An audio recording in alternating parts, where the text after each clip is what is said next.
Terima kasih buat setiap pengampunan. Terima kasih buat setiap pengorbanan. Yes. Terima kasih buat kelepasan.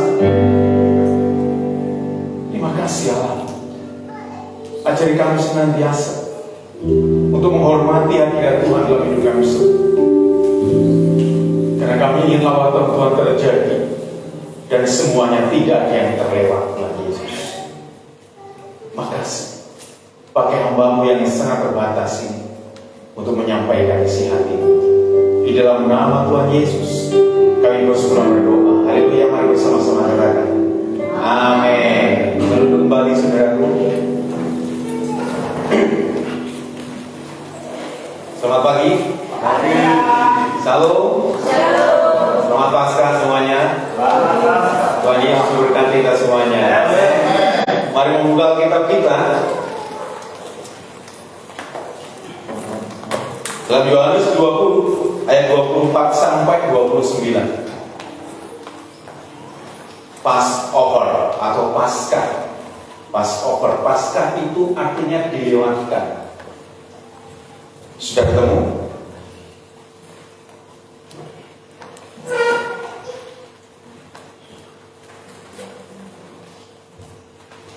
Ya sudah ketemu, katakan amin. Jadi Yohanes 20 ayat 24 sampai ayat yang ke-29. Mari baca secara bergantian. Yang kaum pria ayat yang ke-6, yang kaum wanita ayat yang ke-7. Setuju ya? Setuju aku? Oke. 1, 2, 3. Tetapi Thomas, seorang dari ke-12 murid itu yang disebut Didimus, tidak ada bersama-sama mereka ketika Yesus datang ke situ. Kaum wanita. Maka murid-murid yang lain kepadanya, kami telah melihat Tuhan. Tetapi Thomas berkata kepada mereka, sebelum aku melihat bekas paku pada tangannya, dan sebelum aku mencucukkan jariku ke dalam bekas paku itu, dan mencucukkan tanganku ke dalam pakunya, sekali-kali aku tidak akan percaya. 8 hari kemudian, murid-murid Yesus berada kembali dalam rumah itu, dan Thomas bersama-sama dengan mereka. Sementara pintu itu terkunci, Yesus datang dan Dia berdiri di tengah-tengah mereka dan berkata, damai sejahtera bagi kamu. Kemudian Dia berkata kepada Thomas, ambillah jarimu di sini dan lihatlah tanganku, ulurkanlah tanganmu dan cucukkan ke dalam pakuku, dan jangan engkau tidak percaya lagi, melainkan percayalah. Thomas menjawab dia, ya Tuhanku dan Allahku. Kata Yesus kepadanya, karena engkau telah melihat aku, maka engkau percaya. Berbahagialah mereka yang tidak melihat namun percaya. Amin. Saudara, Passover artinya itu dilewatkan atau dilepaskan.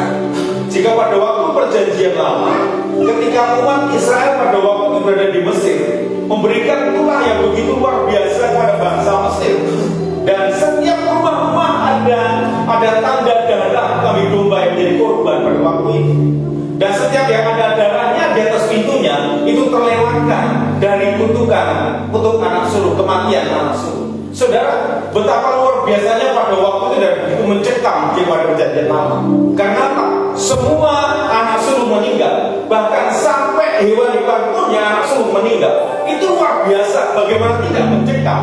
Seluruh negeri mengalami kematian yang luar biasa dahsyatnya pada waktu itu.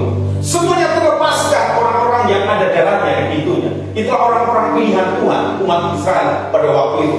Semua terlepas dari kutuk kematian anak sulung. Saudaraku, begitu pada waktu itu semua orang bersuka cita, dan sampai hari ini saudaraku, mereka memperingati Paskah yang seperti itu. Tetapi kita di sini, kita juga Passover, tapi kita juga terlewatkan dari dosa. Katakan amin. Katakan amin. Kita juga terlewatkan dari sebuah tutup dosa. Karena kita diampuni oleh Tuhan Yesus yang sudah menjadi korban pada dosa. Betapa luar biasa saudara hari ini. Dan lagu terakhir adalah lagu bagaimana pertama kali saya mencintai Tuhan. Kau kagumi, nah seperti Itu lagu yang luar biasa. Tahun 2000 saya bertobat, dan ketika mendengar lagu ini saya menangis. Karena apa? Belum ada kasih dunia yang mengasihi kita seperti Tuhan Yesus. Bukankah Tuhan mengasihi kita lebih dari segalanya? Amin. Ada amin. Amin. Itu luar biasa, saudara. Mari saudara perhatikan hari ini. Saya berikan tema dan Passover adalah tentang Thomas atau Didymus. Dia berkata seperti ini, kami telah melihat Tuhan. Tetapi Thomas berkata kepada mereka, sebelum aku melihat bekas paku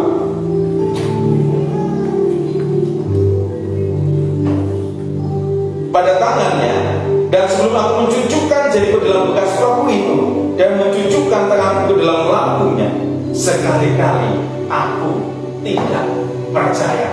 Kenapa, saudaraku? Thomas adalah orang ketika Tuhan Yesus menampakkan dirinya kepada para muridnya. Thomas tidak berada di sana. Nah, mari perhatikan hal ini. Kenapa Thomas bersikap skeptis seperti itu? Skeptis itu ragu-ragu, tidak percaya, kurang percaya, saudaraku. Thomas adalah orang-orang yang kurang percaya. Jika tidak melihat, aku tidak percaya seperti itu. Banyak sekali terjadi hari ini juga sama seperti Thomas seperti ini. Aku butuh mujizat, aku butuh bukti jika aku diurapi Tuhan. Aku butuh bukti, aku butuh yang real jika aku dipakai Tuhan.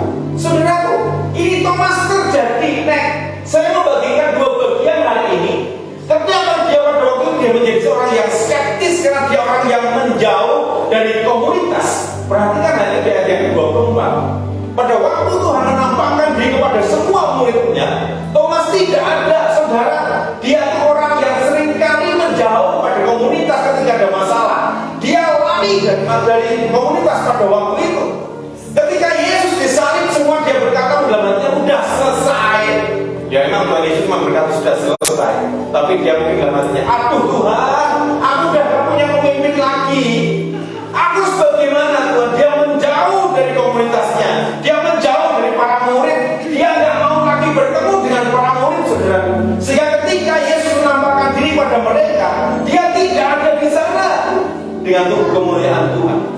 Saudara, Thomas terjadi pada waktu itu karena apa? Dia nggak percaya karena tidak berada di komunitas.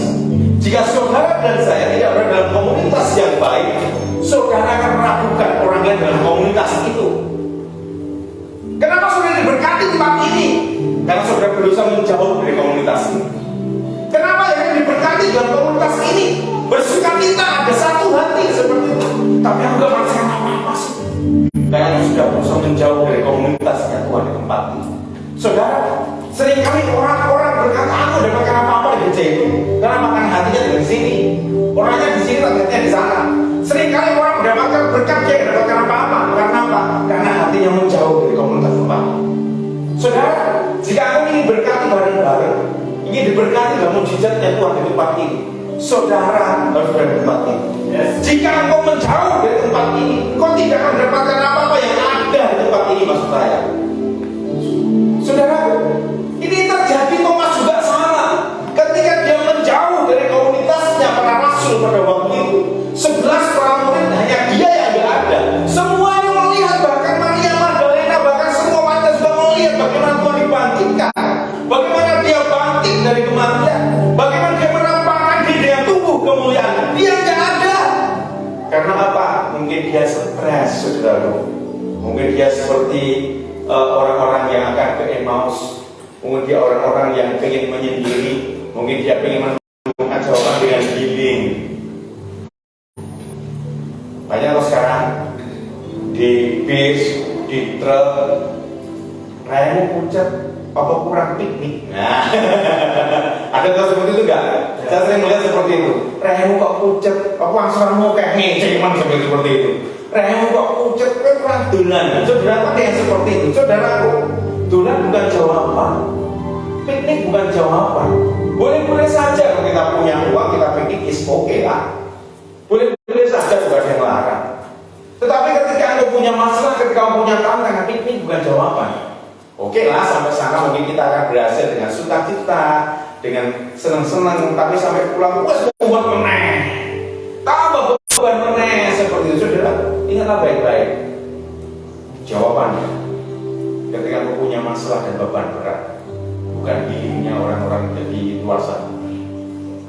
ketika kau menyembah Tuhan. Thomas gak mendapatkan mujizat atau menjadi orang yang skeptis, ketidakpercayaan atau keraguan-keraguan, karena dia berusaha menjauh dari komunitasnya Tuhan. Sama aja semuanya, jangan pernah menjauh dari komunitasnya Tuhan. Yang lain diberkati, kita sama-sama saja. Kita tidak mendapatkan apa-apa karena kita mulai menjauh dari komunitasnya Tuhan. Orang berkata, wah iya kamu bisa berlimpah dengan harta, tapi bagaimana dengan hatimu? Hatimu yang diisi oleh Tuhan, gak bisa diisi oleh orang lain. Bagaimana dengan hatimu? Hatimu tidak bisa diisi dengan keuangan. Hatimu tidak bisa diisi dengan orang lain. Hatimu tidak diisi dengan nonton film drakor dan lain sebagainya. Tapi hatimu adalah baik-baik. Hanya Roh Kudus yang mampu menjawab tantangan dalam hidup. Maka sembahlah Tuhan. Yang kedua, Thomas pada waktu itu dia mengalami skeptis, ketidakpercayaan, keraguan karena belum mengalami perjumpaan dengan Tuhan. Saudara, dia berapi-api ketika semua saudara berkata, Thomas, aku sudah melihat Tuhan. Kalau sekarang seperti itu, kenapa? Dia sudah dikuburkan. Bagaimana kamu menganggap dia bangkit? Dia berkata seperti ini, sebelum aku mencucukkan tanganku di tangannya, jariku di tangannya, jariku di lambungnya yang kena tombak, aku sama sekali tidak akan percaya. Saudaraku, banyak orang-orang itu seperti ini, butuh bukti yang nyata. Ketika orang melihat gedung ini sebelum dibangun segera biar, banyak orang merendahkan atau memandang sebelah mata, atau bahkan ada jemaat yang berkata seperti itu juga dalam hatinya. Kan nggak ngomong, kan kita nggak tahu. Bagaimana orang melihat yo iso seperti itu. Jemaatnya cuma segitu, gambar gerejanya gede, butuhnya banyak. Saudaraku, ingatlah baik-baik. Sampai hari ini, orang hanya bisa melihat mujizat ini. Orang hanya bisa melihat bagaimana yang terjadi. Orang hanya bisa melihat bukti itu, tapi mereka bukan pelaku mujizat. Dan mereka tidak pernah mengalami perjumpaan dengan Allah. Tapi ingatlah baik-baik. Kenapa saya berkata seperti ini? Ingatlah baik-baik, saudara. Banyak gereja-gereja yang begitu saya banggakan tempat ini, dengan jemaat yang begitu luar biasa, punya iman yang luar biasa. Jika orang-orang sampai membangun gereja, mereka harus mencari bank, mereka harus mencari tanggungan dengan iuran semua jemaat. Perhatikan ini, apakah saudara menanggung semua itu? Halo? Apa saudara menanggung tiap bulan? Tidak.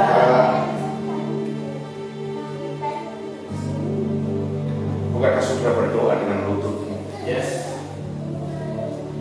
Apa ketika membangun ini saudara saya bebani dengan duit banyak berkaya dana yang dikeluarkan? Kudu iuran pendaksasi berapa juta? Tidak ada.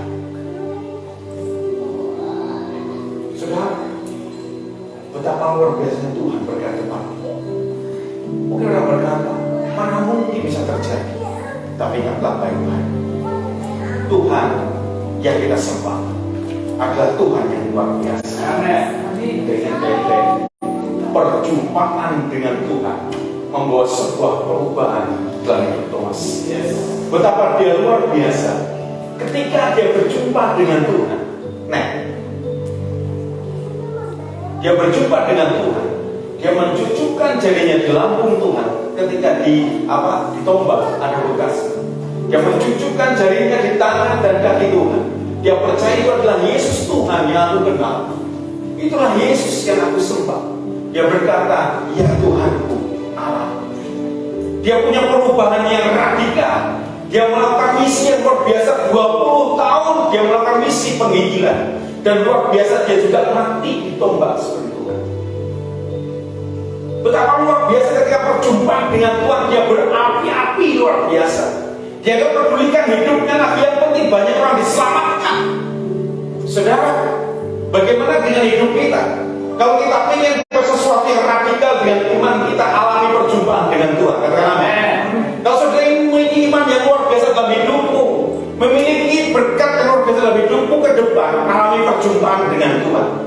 Saya tidak mengajarkan tentang teologi kemakmuran, tidak.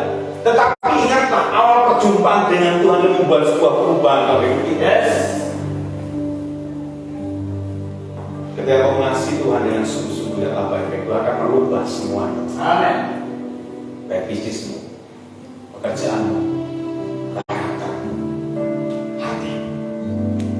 Saudara, sesuatu hal yang luar biasa yang telah baik-baik. Thomas mengalami keraguan ketika dia pun berjumpa dengan Tuhan. Dan sampai hari ini pun banyak orang-orang yang Kristen sama seperti Thomas mengalami keraguan sebelum berjumpa dengan Tuhan. Tapi ketika mengalami perjumpaan dengan Tuhan, banyak orang yang ketakutan, apa yang harus aku perbuat? Saudara, alami hal ini, alami perjumpaan dengan Tuhan, maka Tuhan akan merubah semua. Amin. Ada amin. Inilah baik-baik. Thomas mengalami hal ini karena dia menjauh dari sebuah komunitas. Thomas menjauh dari komunitas. Dia belum mengalami perjumpaan dengan Tuhan. Tapi ketika dia mengalami perjumpaan dengan Tuhan, dia dipulihkan Tuhan. Saudara ingin pulihkan Tuhan? Dipulihkan dalam ekonomi, dipulihkan dalam bisnis. Positif mah? Amin. Dipulihkan pertanian. Amin. Diberkati pertanian. Amin. Coba tengok kanan kiri, katakan alami perjumpaan. Sebab aku percaya, bukan karena melihat. Amin. Sebab aku percaya. Benar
baik-baik.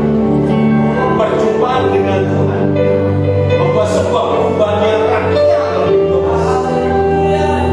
Punya keberanian mengeluarkan kasih dan dia yang pernah jauh kebaikan. Hari ini saya ajak semuanya ayo perjumpaan dengan Tuhan. Kita tidak melihat 2000 tahun bagaimana Yesus di sana, tapi lihatlah baik-baik. Yesus kuasanya sampai hari ini masih ada. Tetaplah percaya bahwa ada kuasa Tuhan yang luar biasa dalam hidup kita. Kita orang yang sangat terbatas, tapi Tuhan kita tidak pernah terbatas. Serahkan semuanya dan alami perjumpaan dengan Tuhan. Izinkan Yesus bertindak memberikan kekuatan bagi kita mengatasi tantangan. Masalah jawabannya bukan ketika kau hidup ke dunia, tapi masalah jawabannya ketika kau menyembah Tuhan, menyembah Yesus, dan temukan kekuatan baru. Yes.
Berkati Yesus sehingga mengalami perjumpaan dengan Tuhan dan memberi kekuatan baru